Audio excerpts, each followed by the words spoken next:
Thanks, Premier.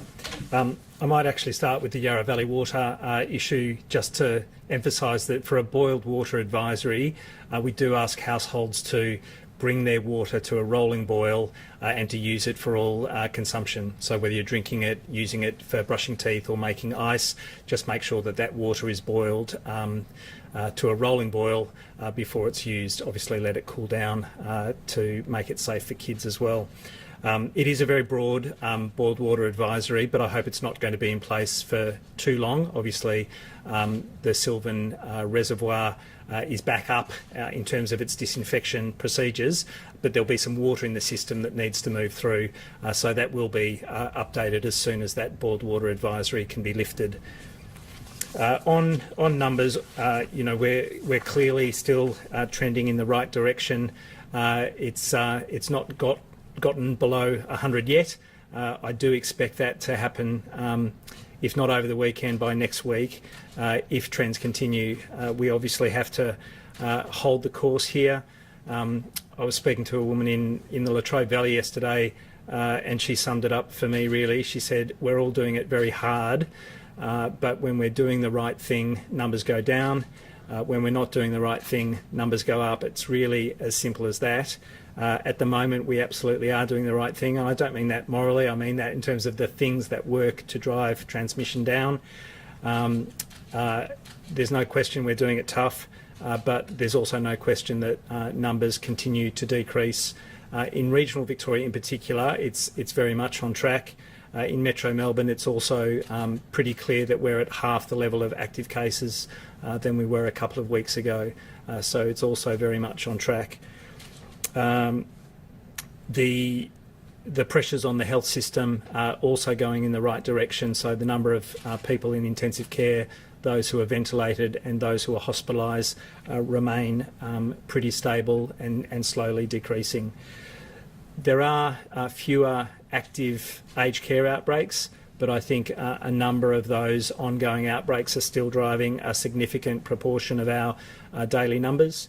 And some healthcare outbreaks as well, where we know that there are some ongoing active cases in healthcare workers in the broader sense, aged care, disability and acute health services. But otherwise, we are definitely trending in the right direction, but we do need to hold the course, as it were. Thank you. Very good.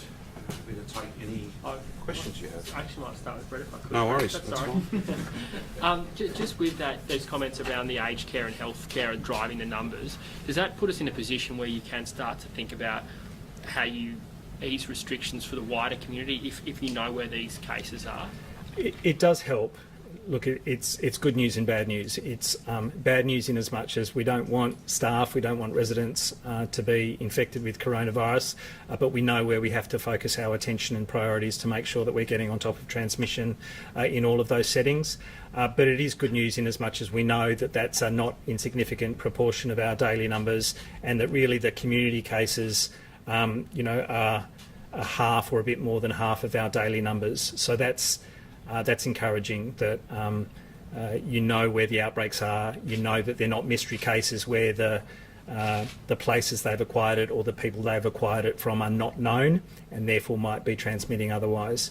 So we can certainly focus our attention, but it also points to the fact that we need to get on top of the transmission in these places, and they can also spill out into the community. So yes, community transmission can bring it into these settings, but these settings, if the transmission continues, can also spill out into the community, either because of those staff taking it home, but also because of the patients within hospital who are moving through and who are being discharged routinely. So it's both good news and bad news, but it does mean that we need to focus very strongly in these complex settings as well. And the 500 people in hospital, 513, are they mainly aged care? Because you talk about the discrepancy between 513 in hospital but only 29 in ICU. Is that because a lot of them are decanted from aged care? A lot of them have been transferred from aged care, yes. So I don't know what proportion of those 513, but a not insignificant proportion. The majority, I think, are those admitted patients. So you would expect the death toll to keep tracking along as it is? I think it's going to be a while before we see the daily mortality figures come down, but it is stabilising. We're not seeing it increase, and I do expect it to slowly decrease from here on in. On getting below 100, you said we might see that this weekend or next week. Obviously, that'll be a big psychological boost for people, but will 14 fewer cases really make a difference? Is getting below 100 a big deal? I think it is helpful from a psychological point of view. We're all going to have a kind of internal celebration to see it into double figures.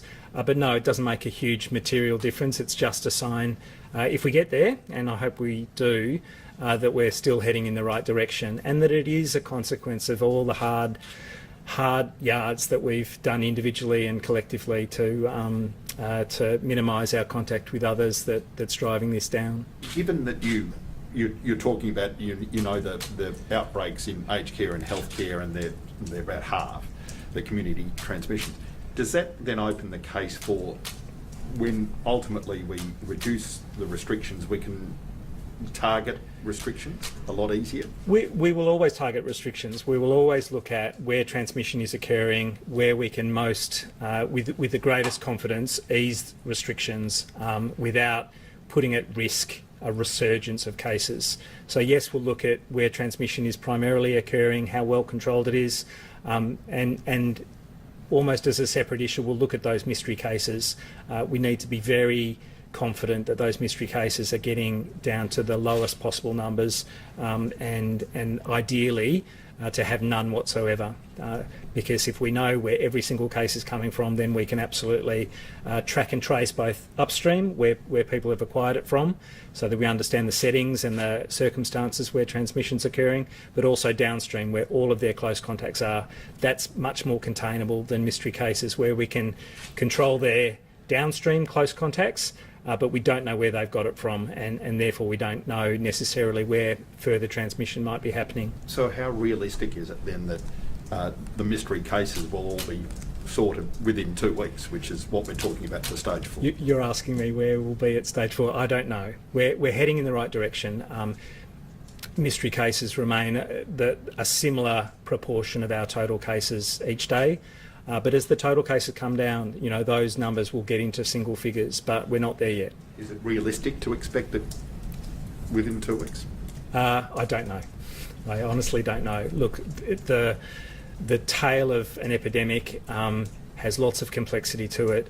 The cases that are ongoing, the transmission that's ongoing, is the most difficult transmission. That's why it's still ongoing. It'll happen in pockets of the community, in subpopulations that are hardest to identify, hardest to reach, and so it'll have lots of complexity to it. But we are definitely driving transmission down across the board, and in the smaller and smaller numbers that we're following each and every day, it'll be much easier to understand what's going on and to follow all of the complex chains of transmission as they're identified. Those mystery cases reported today, is that a reflection of a week or 2 weeks ago? Or could we see the results, in 2 weeks' time being quite lower? Yeah, they're mostly a reflection of cases in the last week, where we're closing off cases much faster as the numbers are driven down, and I do expect it to come down in the next 2 weeks. But there is a great deal of complexity in that tail of the epidemic. With the mortality figures, Brett, have you guys managed to standardise the reporting protocols with the Commonwealth?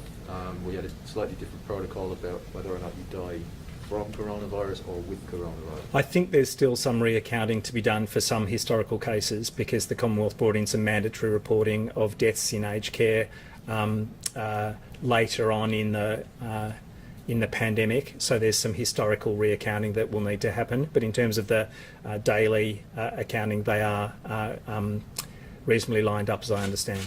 Okay, so does that mean that we might see a reaccounting of that number that we've got right now, 496? That might some of those deaths might be reclassified. I think that's true. Yes, and look, that might be an increase for some cases that haven't been reported to date, but also some that might be taken off the tally. Okay, there was a bit of attention on the gentleman who was reported to have passed away, who was in his 20s. Turns out that coronavirus wasn't actually the cause of death there. So Well, we need to see what a coroner would say about a cause of death. Where there is a coronial investigation that comes to a finding, they're not counted as coronavirus deaths. In aged care, in particular, there are a number of cases where someone has a very significant pre-existing condition and then gets coronavirus. It's much more difficult. They're not all coronial cases. They won't all have a manifestly apparent cause of death on a death certificate necessarily. But what we do know is that a quarter to a third of all cases who got coronavirus in aged care have died. So coronavirus is a very significant illness in that population, and it's not unreasonable to classify those deaths as deaths from coronavirus when we understand that that wouldn't happen in a normal week, in a normal fortnight in aged care. Premier, we almost off the hook. There was a pause there for a moment. Just want to clarify, the situation with face shields, wearing them in public, exercising, whatever, is that enough, or do you also need, in some cases, masks and face shields? I'd prefer to see people wearing masks rather than face shields. Face shields do provide some protection. Clearly they cover the eyes, they cover the nose. The mouth is a little bit more open to fresh air, if you like. So a mask is ideally better than a face shield, but face shields are allowed. So is that then illegal for people to wear them in public without the mask? No, it's not illegal. We're advising people to wear protection that isn't hospital grade protection. It all makes a difference, and face shields do make a difference. But if I could encourage people to wear masks that cover the nose and mouth specifically, I would do that. That is a better level of protection. And we've also talked about a 3-ply face mask as being in preference to a single material layer. So even though you can wear a single material layer, there's always another level you can go up. And if people can wear the ideal in terms of a reusable cloth face mask, which is a 3-ply face mask that covers the nose and mouth, then I'd recommend that. And just quickly on the boil water notice for Yarra Valley customers, obviously it's a small thing in the midst of a pandemic, Yeah. but there's a lot of people who are very concerned because they were consuming the water before they saw that notice. Do they need to be worried? I don't think they need to be worried. Normally with a boiled water advisory, it's very precautionary. In this case, I think the chlorination failed late into the evening, and so it's mostly overnight that this unchlorinated, or you don't lose chlorine concentration in the water completely.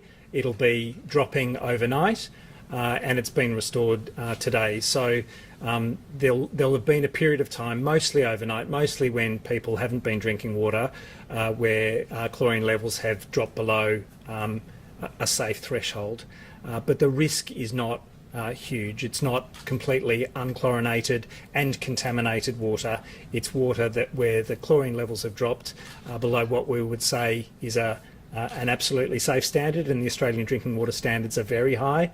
We don't expect any cases of gastro from our drinking water, so I wouldn't say that people should be really concerned. But anyone who develops gastro in coming days should see their GP, as would normally be the case. But I don't expect a spike in gastro, for example.